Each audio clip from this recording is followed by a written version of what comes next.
oh taboulé talaga yo sali na 60 combien au sali écotité tube planétaire bien azolo ba kolelu na journali na kota bar nyoso tout samedi yorata okenga na kolela te kofilu mi na journali moni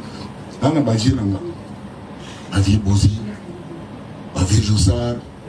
avi voloko avi jina wajina na avi nanga avi juna bazali ebele mais bato mususu batina atala koko wana tala akana mais ngasiko na di petit ba vie na ngasiko wana ta ndambo wana ta mususu na bo ba vie ni boma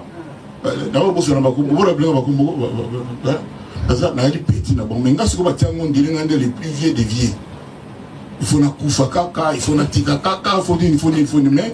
entre temps footadrome o etibim na sa clip nango et betaka donc na ebisao donc betaka donc betaka soko sisemo ko tso kukuru surtout kukuru na kina pena na mboka moko boyo na province bona Guinée awo bina kukuru rumba ne mwana bafike ba linga la teme bazo kukuru na tout banzembo ya covid olomide donc dans un lieu où on na batu wana te na usala ka musala nanga na problème na bangote na kakila bangote na usala kaka musala nanga na souhaité bango kaka pe bako mabata na 58 ans. Malum m'avait.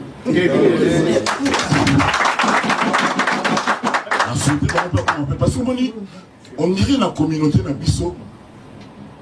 autre le baga oumela mère oumela papa oumela pour mimi rapport hein pas dépanner quoi pour qu'il y ait au moins quelque chose mais son moto oumeli pas comme zomela na comprendre fait le service ni mutufa kufaka na ba 40 quelque na ba il faut éviter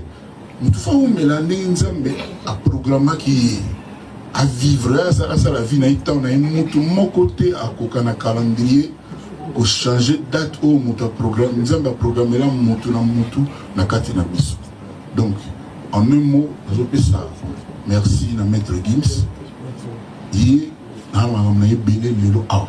donc on va questionner au kaka oyo ka mo voilà donc on a faire maître Gims parce qu'il y a des artistes où la reconnaîtra étant les gens